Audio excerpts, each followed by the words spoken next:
Growing a startup is, in a nutshell, a game of trial and error. On the product side, you're essentially trying to find the perfect combination of audience, pain point, and solution. Now, while marketing or sales are of course essential, you can hire the best marketing team with all the money in the world, and they still wouldn't be able to make a flawed product succeed. We have over 100 forensics episodes to prove it. So a customer hypothesis could be first-time startup founders. A problem hypothesis is that they don't know how to navigate fundraising. And a solution hypothesis could be an intensive accelerator program, or maybe a Skillshare course, or maybe a suite of SaaS tools that guide you through these steps. So a company's lifetime is how many times they can iterate on these three ideas and these three variables to find product market fit before they run out of money. That's what building a startup is. So in this video, I want to focus on those three pillars of growing a startup. 1, building a good product that people actually need. 2, learning how to sell that product. And 3, being able to iterate fast.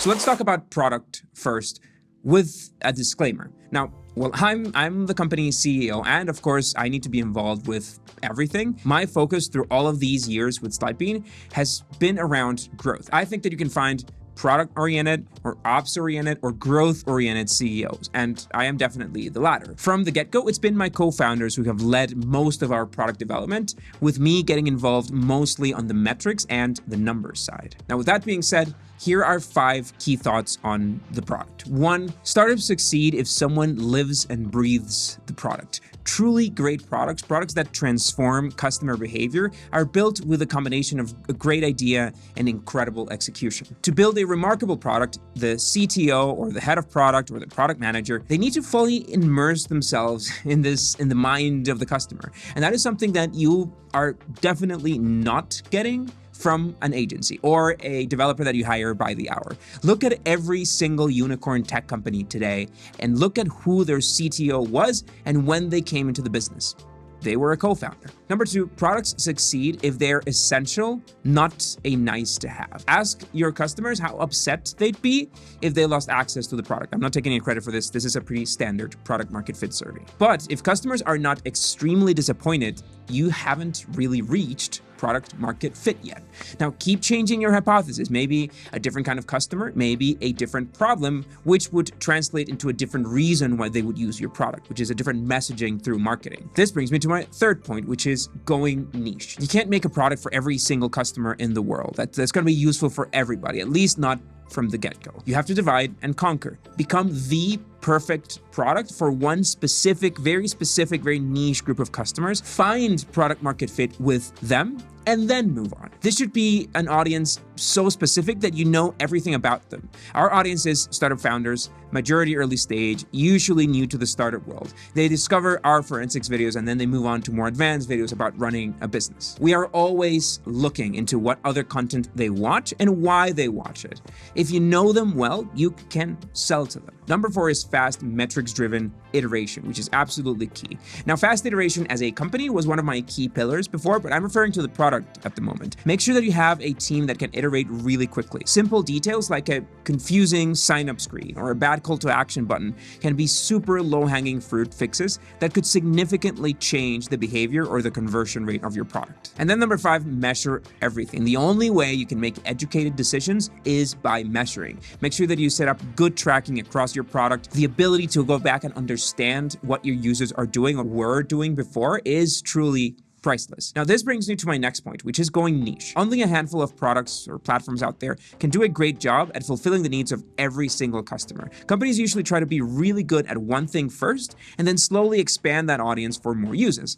Let's look at, say, CRMs, for example. There are dozens of competing CRM products out there and more keep showing up every day. But if you look deep, you can easily find the target audiences for each one of those. Salesforce, for example, is an example of a corporate large business type of CRM. It's expensive, it's hard to adopt, and it's built with very large sales teams in mind. On the contrary, tools by Bigin by Zoho CRM are focused on small businesses and simplicity. Pricing is a question for startups, so they've made an effort to price the product low and to save companies money by integrating their phone system, for example, inside of the product. They essentially handpicked the very basics of a CRM, the pipelines or the customer and company profiles, maybe the overseeing of activities, the dashboard, and they packaged all that into a tool that's not overkill for the type of customer that they target, but that the sales for customer will probably find limit. You can't be great at everything or great for everyone. You have to pick, not only from the product, but for the marketing side. Selling to a team of 10 people is completely different to selling to a team of 500 people. That brings me to my cup of tea, which is selling your product, i.e. growth marketing. Now,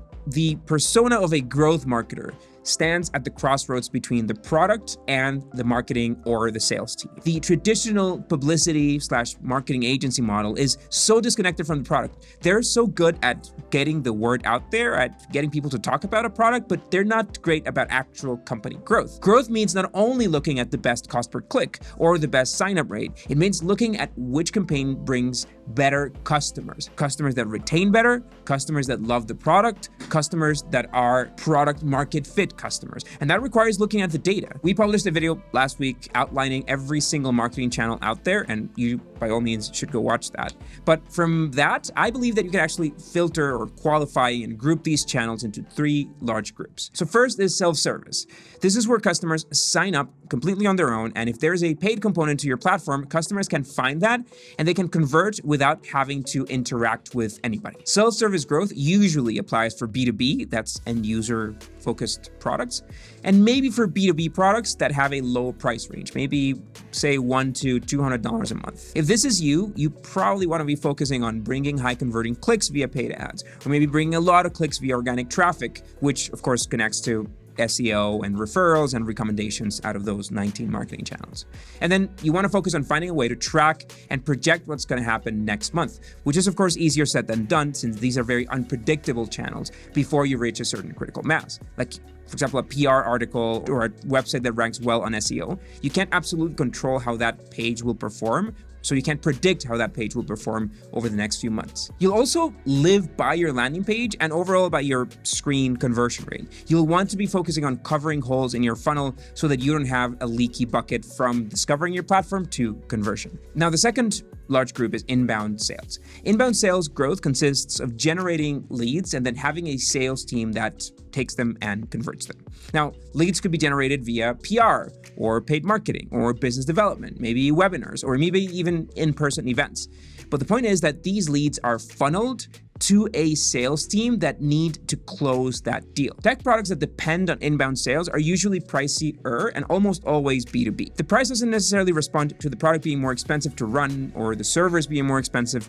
It really responds to the fact that the product is harder to adopt. That means that the company needs to cover the very expensive cost of closing that deal. Now, products growing through this channel might not advertise their pricing on their website because the purpose of their landing pages is not getting people to convert right there. It's capturing the lead and then moving them down this conversion inbound funnel. Each lead is expensive. That means dozens or maybe hundreds of dollars. So the sales team needs to make sure that they do everything they can to make the most out of each one of those leads. And this is where CRMs become essential, which brings us back to today's sponsor, which is Bigin. Bigin was envisioned by the folks from Zoho CRM, which do a bunch of other things, and their most important selling point is simplicity.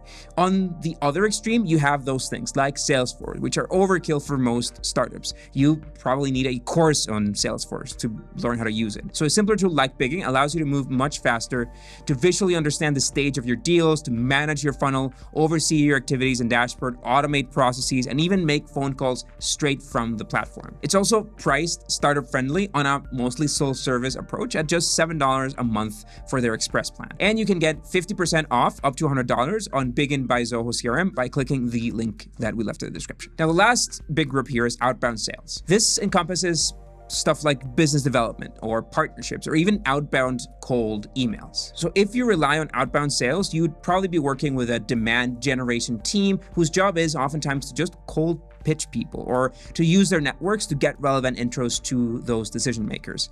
Products that are sold via outbound sales are usually the most expensive, not only to make up for the expensive cost of the acquisition, but because in order to cover that cost, they need to target large companies that have more expensive problems and more expensive needs. You also probably need a CRM for outbound sales, but this is absolutely not my cup of tea. I've built B2C and B2B companies, but I've always relied on self-service and more recently on inbound sales. Happy to bring an expert in outbound sales as a guest if you'd like me to cover much more on that direction. Hope this was a useful cover of the basics of product and startup building.